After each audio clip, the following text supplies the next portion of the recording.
পশ্চিমবঙ্গ রাজ্য জুড়ে চলছে আবাস যোজনার সমীক্ষা। ইতিমধ্যে রাজ্য সরকারের নতুন নির্দেশ, আবাস নিয়ে 11 দফা নির্দেশিকা জারি করল পঞ্চায়েত দপ্তর। বাংলার বাড়ি পেতে কি নতুন পদক্ষেপ?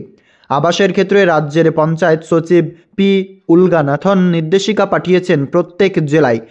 নবান্ন থেকে নির্দেশ, চূড়ান্ত তালিকা প্রকাশের আগে উপভোক্তাদের প্রত্যেক তথ্য নিখুঁতভাবে যাচাই করবেন সমীক্ষকরা। উপভোক্তাদের নাম, ব্যাংক অ্যাকাউন্ট নম্বর এবং আইডি সহ সব তথ্য নথিভুক্ত করার কাজে বেশি সতর্ক থাকতে হবে। রাজ্য সরকারের তরফ থেকে কি নতুন নির্দেশিকা দেওয়া হলো? আবাস নিয়ে প্রত্যেক জেলায় নানা ক্ষোভ তৈরি হয়েছে। মানুষজন সেই ক্ষোভ থেকে বহিঃপ্রকাশ করছেন। প্রথম কিস্তির টাকা প্রাপকের তালিকা থেকে অনেকের নাম বাদ পড়েছে বলেই অভিযোগ, আর তা থেকেই ক্ষোভের বহিঃপ্রকাশ। এই পরিস্থিতি সামাল দিতে রাজ্য পঞ্চায়েত দপ্তরের নতুন করে সমীক্ষকদের 11 দফা নির্দেশিকা দিলেন, অর্থাৎ নির্দেশিকা জারি করলেন পঞ্চায়েত দপ্তর থেকে। সেই নির্দেশিকায় বলা হয়েছে, সাধারণ মানুষ থেকে শুরু করে রাজনৈতিক দলগুলির নেতাদের মধ্যে আবাস নিয়ে ভুল বোঝাবুঝি দূর করতে হবে। বোঝাতে হবে সমীক্ষকরা নতুন করে তালিকা তৈরি করছেন না, 2022 সালের তৈরি তালিকা আর একবার যাচাই করা হচ্ছে। এই তালিকায় থাকা নামগুলি যাচাই করবে পুলিশই। ইতিমধ্যেই অনেকের আশঙ্কা করছেন, মুখ্যমন্ত্রী মমতা বন্দ্যোপাধ্যায় প্রকল্প বাংলার বাড়ি তারা পাবেন না। তাই আবাস যোজনার তালিকা তৈরি নিয়ে কিছু বিক্ষিপ্ত অশান্তির ঘটনা ঘটেছে, আর যা ঘটেছে সেটা ভুল বোঝাবুঝির থেকেই ঘটেছে। তাই এই ভুলভ্রান্তি মেটাতেই রাজ্য সরকারের পক্ষ থেকে নতুন নির্দেশিকা পাঠানো হয়েছে জেলাগুলিতে। জেলা শাসকদের জানিয়ে দেওয়া হয়েছে 11টি নতুন নির্দেশিকা। পঞ্চায়েত দপ্তর থেকে পরিষ্কার জানিয়ে দেওয়া হয়েছে, বন্যা এবং ঘূর্ণিঝড় দানার জেরে ক্ষতিগ্রস্তদের আবাস প্রকল্পের আওতায় আনা হবে। বাংলার বাড়ি গড়ে তোলার টাকা পাবেন সকলেই। এই ক্ষতিগ্রস্তদের তালিকা তৈরি করা হবে, আর সেটা তৈরি করা হবে প্রাকৃতিক দুর্যোগ মোকাবিলা দপ্তরের নির্দেশিকা মেনে। সমীক্ষা করা হবে কোন কোন বাড়ি ক্ষতিগ্রস্ত হয়েছে, আর যাদের নাম তালিকায় আছে তাদের ক্ষেত্রে আরও একবার সমীক্ষা করা হবে, যাতে কোনোভাবেই যোগ্য ব্যক্তির বাংলার বাড়ি বা আবাস প্লাস প্রকল্পের মাধ্যমে বঞ্চিত না হন। এটাই নির্দেশ দিয়েছেন বাংলার মুখ্যমন্ত্রী মমতা বন্দ্যোপাধ্যায়। সবটাই সমীক্ষকরা সরজমিনে সশরীরে উপস্থিত থেকেই যাচাই করবেন। গ্রাম পঞ্চায়েতের প্রতিনিধিরা সমীক্ষকদের সঙ্গে কাজ করবেন। তারা তথ্য দেবেন কী পদ্ধতিতে এই দুর্যোগতদের নামের তালিকা তৈরি করা যায়। এই আবাসের ক্ষেত্রে পঞ্চায়েত মন্ত্রী সচিব পি উলগানাথন নির্দেশিকা পাঠিয়েছেন প্রত্যেক জেলায়, অর্থাৎ জেলা শাসকদের। ইতিমধ্যেই পঞ্চায়েত সচিব জানিয়ে দিয়েছেন, নবান্ন থেকে নির্দেশ দেওয়া হয়েছে চূড়ান্ত তালিকা প্রকাশের আগে উপভোক্তাদের প্রত্যেকটি তথ্য নিখুঁতভাবে যাচাই করবেন সমীক্ষকরা। উপভোক্তাদের নাম, bank account number, ID card নম্বর সহ যে সমস্ত নথিপত্র জমা দেওয়া হয়েছে বা স্ক্যান করে আপলোড করা হয়েছে, সমস্ত তথ্য আবারও যাচাই করা হবে এবং তারপরেই চূড়ান্ত তালিকা ঘোষণা করা হবে বা চূড়ান্ত তালিকা তৈরির কাজ শুরু হবে। সমীক্ষকদের আরও নির্দেশ দেওয়া হয়েছে, নামের তালিকা যাচাইয়ের সমস্ত তথ্য এবং আবেদনকারীদের এখনকার ঠিকানা, ছবি ও ভিডিও সংগ্রহ করে ওই তালিকা গ্রামসভা এবং ব্লক স্তরের কমিটিকে দিয়ে অনুমোদন করিয়ে সংরক্ষণ করতে হবে। বাংলা আবাস প্লাস যোজনার মাধ্যমে চূড়ান্ত তালিকা তৈরি করার জন্য অনড় রয়েছেন রাজ্যের আধিকারিকগণ। চূড়ান্ত তালিকা তৈরি হতে যাচ্ছে খুব শীঘ্রই। আপনারা জানেন, রাজ্য সরকার বিভিন্ন জায়গায় অনুমোদন পাস করা হবে, তারপরেই চূড়ান্ত তালিকা পাবলিশ করা হবে নভেম্বর মাসের 27 তারিখে। ইতিমধ্যেই চূড়ান্ত তালিকা তৈরি করবার আগে রাজ্যের যে সমস্ত আধিকারিকগণ তৈরি করবেন এই তালিকা, তাদেরকে নির্দেশ দিলেন পঞ্চায়েত সচিব। কি বলা হয়েছে বিস্তারিতভাবে আপনারা শুনতে পেলেন। রাজ্য সরকারের তরফে জানানো হয়েছে, আবাস যোজনায় চূড়ান্ত তালিকা বা ফাইনাল লিস্ট যখন পাবলিশ করা হবে, তার আগে উপভোক্তাদের সমস্ত কিছু নথিপত্র থেকে শুরু করে ব্যাংক অ্যাকাউন্ট নাম্বার, আধার ডাটাবেস সমস্ত যাতে ঠিক থাকে, এবং তাছাড়াও তাদের যে বাড়ির জিও ট্যাগিংয়ের মাধ্যমে ইনকোয়ারি করা হয়েছিল বা ছবি করা হয়েছিল, সেই ছবি এবং আপলোড ডকুমেন্ট সমস্ত কিছু আপলোড করতে হবে বা সেই ডাটাতে, যাতে সেই উপভোক্তাও দেখতে পায়। তখন লিস্ট আসবে, তখন এই প্রকল্পের মাধ্যমে নতুন যে চূড়ান্ত তালিকা তৈরি হতে যাচ্ছে তাতে এবার যাতে কোনো গোলমাল না থাকে, এমনই নির্দেশ দিয়েছেন রাজ্য সরকারের তরফে। ইতিমধ্যেই পাবলিশ করা হয়েছে 11 দফা নতুন শর্ত, এবং সেই শর্তের মধ্যে 1 নম্বরেই রয়েছে এই প্রকল্পের মাধ্যমে যাতে কেউ ভুল বোঝাবুঝি না হয়। একাধিক জায়গায় দেখা গেছে আবাস যোজনার মাধ্যমে বিক্ষোভ।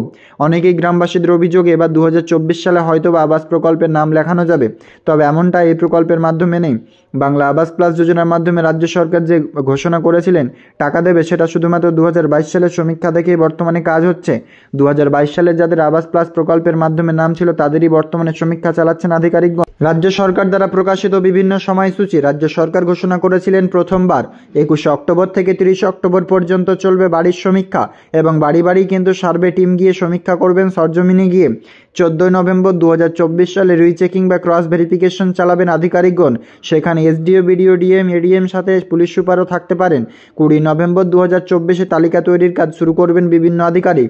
অর্থাৎ 20 নভেম্বর থেকে এই প্রকল্পের তালিকা যে ফাইনাল লিস্ট সেটি কিন্তু এবার প্রসেস শুরু করতে পারেন 20 নভেম্বর থেকে। 21 থেকে 27 নভেম্বরের মধ্যে আপত্তি নিষ্পত্তি শুরু হবে, মানে 21 থেকে 27-এর মধ্যে লিস্ট আপনার চলে আসবে বিভিন্ন জায়গায়। 4 ডিসেম্বর বলা হয়েছে গ্রাম সভায় অনুমোদন পাশ করা হবে। 9 ডিসেম্বর ব্লক লেভেল কমিটিতে অনুমোদন পাশ করে 10 ডিসেম্বর জেলা স্তরে অনুমোদন পাশ হবে। এরপরে 20 ডিসেম্বর 2024 তারিখে উপভোক্তাদের ব্যাংক অ্যাকাউন্টে প্রথম কিস্তি 60,000 টাকা রাজ্য সরকার রিলিজ করবেন। টাকা দেওয়ার আগে বিভিন্ন জায়গা থেকে একাধিক আপডেট। বিভিন্ন জায়গায় দেখা যাচ্ছে আবাস প্রকল্পের মাধ্যমে ক্ষোভ। রাজ্যবাসীর বিভিন্ন জায়গায় অভিযোগ, পাকা বাড়ি থাকা সত্ত্বেও তাদের নাম রয়েছে এবং যারা কাঁচা বাড়ি তাদের নাম এই প্রকল্পের নেই। এর মধ্যেই আবাস প্লাস প্রকল্পের মাধ্যমে নাম লেখানোর জন্য অনেকে সিএমও হেল্পলাইনে কল করছেন। সরাসরি মুখ্যমন্ত্রীতে যারা কল করেছিলেন তাদের খবর আপনারা অনেকেই জানতে চাচ্ছেন। প্রথমত, পশ্চিমবঙ্গ রাজ্য সরকারের গ্রিভেন্স সেল সরাসরি মুখ্যমন্ত্রীতে যে সমস্ত বেনিফিশিয়ারি বা উপভোক্তা কল করেছিলেন তাদের বর্তমান স্ট্যাটাস অনেকের চেক করছেন, সেটা কিন্তু ব্লক লেভেল দিয়ে আটকে রয়েছে। অনেকের আবার ডিএম এর কাছে এই ফর্মটি পেন্ডিং রয়েছে। এছাড়াও বর্তমানে অনেককেই কল করা হয়েছিল ব্লক অফিস থেকে সমীক্ষার জন্য, অনেকে বাড়ি সমীক্ষা করেছে। রাজ্য সরকারের নির্দেশ মতে যে সমস্ত পরিবার এই প্রকল্পের মাধ্যমে নাম নথিভুক্ত করতে পারবে তারা হচ্ছে যাদের বন্যায় ক্ষতিগ্রস্ত হয়েছে, শুধুমাত্র তারাই এই প্রকল্পের মাধ্যমে নতুন বাড়ির জন্য আবেদন করতে পারবেন। তাছাড়া যে সমস্ত পরিবার বর্তমানে নাম নেই এই প্রকল্পে তাদের এটা কোনো রকম নাম নথিভুক্ত করানো যাবে না, কারণ এটা বর্তমানে সমীক্ষা চলছে 2022 সালের। 2022 সালের সমীক্ষা রিপোর্ট অনুযায়ী এই প্রকল্পের মাধ্যমে সমীক্ষা বর্তমানে চালানো হচ্ছিল। পশ্চিমবঙ্গ রাজ্য সরকার দ্বারা এতটুকু আপডেটস পাওয়া যাচ্ছে বর্তমানে। তবে এবার টাকা কে পেতে চলেছেন সেই বিষয়টা আপনারা জানতে চান। দেখুন, পশ্চিমবঙ্গ রাজ্য সরকারের বাংলা আবাস প্লাস যোজনার মাধ্যমে বাড়ির টাকা দেবে। যেহেতু কেন্দ্রীয় সরকার এই প্রকল্পের মাধ্যমে টাকা দিচ্ছে না, কেন্দ্রীয় সরকার টাকা না দেওয়ার কারণে পশ্চিমবঙ্গ রাজ্য সরকার নিজের তহবিল থেকে এই প্রকল্পের টাকা রিলিজ করতে চলেছেন ডিসেম্বর মাসের 20 তারিখে। এই টাকা দেওয়ার কথা ছিল আগেই, তবে রাজ্য সরকারের নির্দেশ অনুসারে ডেটটা পিছিয়ে দেয় এবং বর্তমানে সমীক্ষা কমপ্লিট হওয়ার পর চূড়ান্ত তালিকা প্রকাশ হলেই টাকা পাবেন। এবার আপনারা ভাবছেন অনেকেই আবারও কি সমীক্ষা হবে নাকি। বর্তমানে ক্রস ভেরিফিকেশন চলছে, কিন্তু এডিএম, বিডিও, এসডিও, ডিএম এই সমস্ত উচ্চপদস্থ আধিকারিক বা উচ্চ পর্যায়ের আধিকারিক আপনার বাড়িতে আসতে পারেন, তবে এটা গ্যারেন্টেড না আপনার বাড়িতে এসে সমীক্ষা চালাবেন। তারা শুধুমাত্র বিভিন্ন জায়গায় ফিল্ড ভেরিফিকেশন করবেন কোন কোন বাড়িগুলো যোগ্য কারা অযোগ্য, এবং যদি অযোগ্য হয়ে থাকে তাদের নাম সাথে সাথে এই প্রকল্পের মাধ্যমে ক্যান্সেল করে দেওয়া হবে। যোগ্য উপভোক্তাদের যাদের সার্ভে হয়ে গেছে তাদের বাড়িতে শুধুমাত্র গিয়ে জিজ্ঞাসাবাদ করা হবে।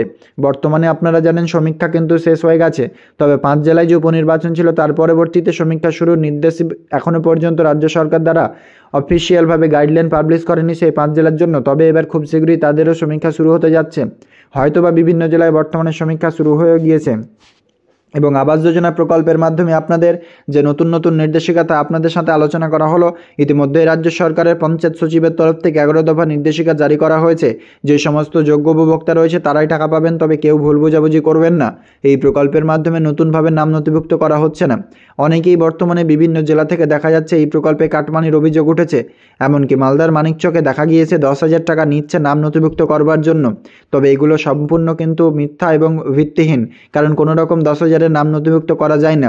তবে সেই অফিসারকে ইতিমধ্যে গ্রেপ্তারও করা হয়েছে, এমনই আপডেটস পাওয়া যাচ্ছে। কেউ আপনারা টাকা দিয়ে এই প্রকল্পের নাম নথিভুক্তর লোভে পড়বেন না। বর্তমানে রাজ্য সরকারের কাছে আবেদন জানান সরাসরি মুখ্যমন্ত্রীতে। সরাসরি মুখ্যমন্ত্রীর নম্বর আপনারা 913709 9137 কল করবেন।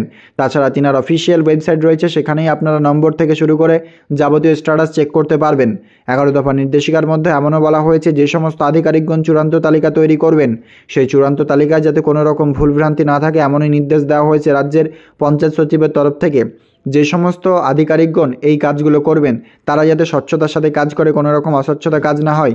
কারণ মুখ্যমন্ত্রী মাননীয় মমতা বন্দ্যোপাধ্যায় বারবার বলেছেন আবাস যোজনা প্রকল্পের মাধ্যমে আমরা মানবিকভাবে কাজ করব, এটা রাজ্য সরকারের নির্দেশ।